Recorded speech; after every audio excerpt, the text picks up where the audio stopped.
वैसे तो थाईलैंड का हर मंदिर अपने आप में बहुत ही यूनिक है, लेकिन अगर रंगों का जादू देखना हो ना तो सीधे चले आना चियांग राय।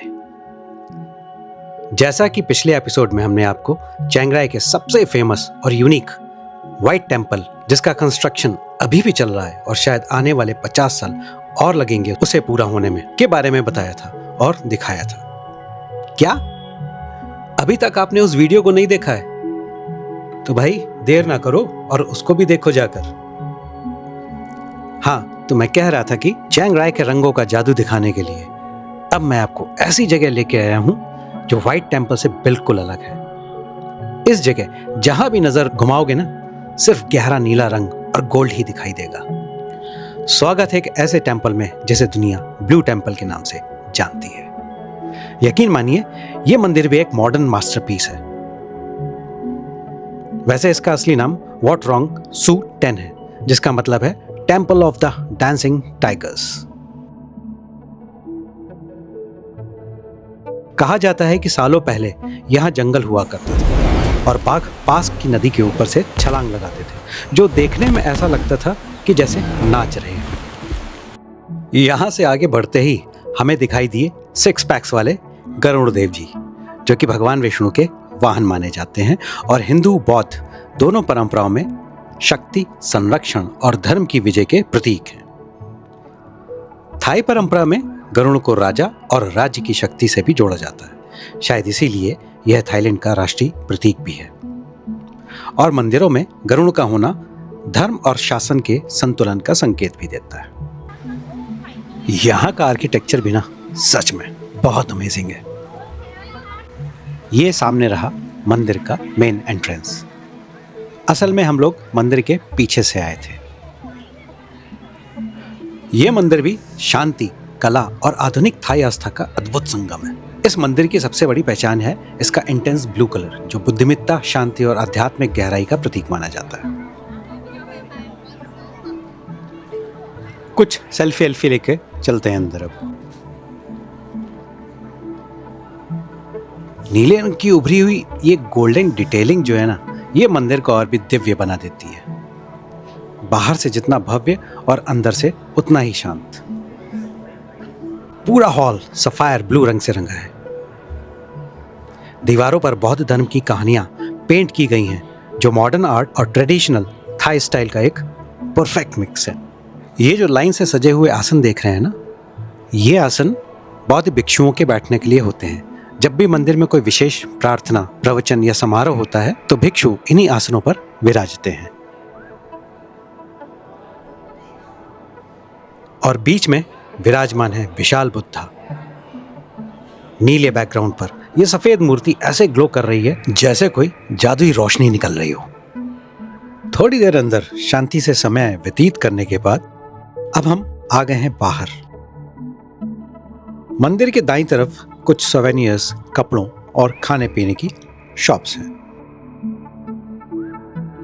यहां से नारियल का पानी पीने और ब्लू टेंपल का सुकून लेने के बाद अब हम जा रहे हैं एक ऐसी जगह जिसे आप शहर के किसी भी कोने से देख सकते हैं। वो देखो, सामने पहाड़ पर बैठी वो विशाल मूर्ति हमें बुला रही है। चलिए ले चलते हैं आपको वॉट हुआय प्ला कांग की ओर। बता दें आपको कि ये विशाल मूर्ति गुआन यिन की है, जिन्हें लोग लेडी बुद्धा भी कहते हैं। चाइनीज बुद्धिज्म में इन्हें गॉडेस ऑफ मर्सी यानी दया की देवी भी माना जाता है। असल में ये बहुत ही दयालु राजकुमारी थी, जिन्होंने बोधिसत्व की प्राप्ति कर ली थी, यानी वे बुद्ध बन सकती थी, लेकिन उन्होंने रुककर इंसानियत की मदद करना उचित समझा। इस मूर्ति की ऊंचाई 26 मंजिल है, जहां पर लिफ्ट द्वारा ही पहुंचा जा सकता है। और अंदर का इंटीरियर पूरा सफेद है और नक्काशी इतनी बारीक है कि आप देखते रह जाएंगे। यहां आकर ऐसा लगता है कि हम जैसे किसी सपनों की दुनिया में आ गए हों। ऊपर से पूरा चियांग राय शहर दिखता है। खिड़की से बाहर झांकने पर हमें चाइनीज पगोड़ा भी दिखता है, जिसे कई लोग रेड टेंपल भी कह देते हैं। हर चीज की डिटेलिंग इतनी शानदार है कि मैं उसे बयान नहीं कर सकता। आप खुद ही अपनी आंखों से देख लो।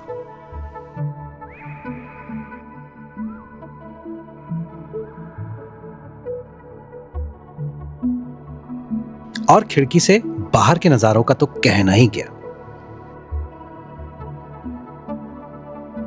है ना, अद्भुत और शानदार। सही बताऊं तो मैं ये सब देख के मैस्मराइज हो गया था।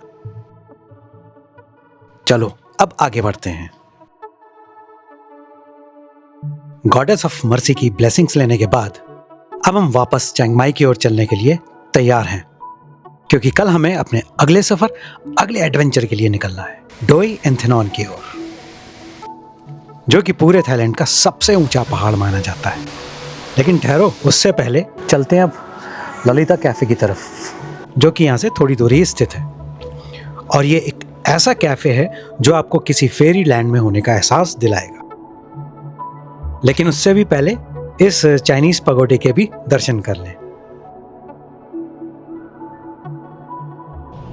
जैसे ही हम चियांग राय के इस चाइनीज पगोडा के अंदर कदम रखते हैं, माहौल एकदम शांत और आध्यात्मिक हो जाता है। लाल सुनहरे रंग की लालटेन, चीनी नक्काशी, हल्की रोशनी और अगरबत्ती की खुशबू इस जगह को रहस्यमय और आध्यात्मिक बना देती है।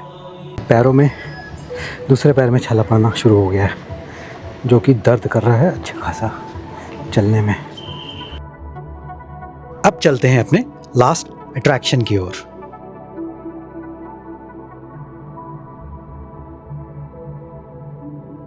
टिकट थी 60 बात की, जिसमें 30 बात का डिस्काउंट आप अवेल कर सकते हैं इस कैफे से कुछ ऑर्डर करके।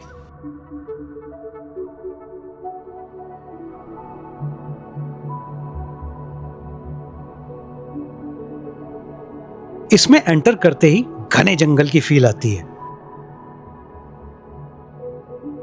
ऐसा लगता है कि अमेज़न के जंगलों के बीच किसी हिडन फेरी लैंड में आ गए हूं। हर तरफ मिस्ट फैली हुई थी, जो कि इस गर्मी में बहुत ही बढ़िया फील दे रही थी। सामने एक बड़ा सा आर्टिफिशियल वाटरफॉल था, जहां कुछ परियां बैठी हुई थी और लोग सेल्फी ले रहे थे।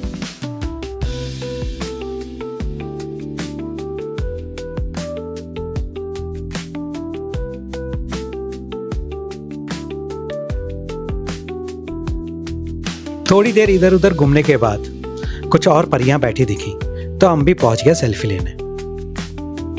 वैसे कोई कुछ भी कहे, मुझे ये जगह बहुत पसंद आई, और इसकी खास बात यह भी है कि यहाँ के फूड आइटम्स भी बहुत ज्यादा एक्सपेंसिव नहीं है। 1 घंटा यहाँ पर कैसे बीत गया पता ही नहीं लगा। लगभग 5 बजे हम चियांग माई की ओर निकल पड़े। चियांग माई पहुंच के पता लगा कि यहाँ पे बारिश बहुत हो रही थी। खैर, हॉस्टल में पहुंच गए हैं और अब आपसे लेते हैं विदा। अगले एपिसोड में एडवेंचर के लिए तैयार हो ना? मिलते हैं जल्दी। Bye bye.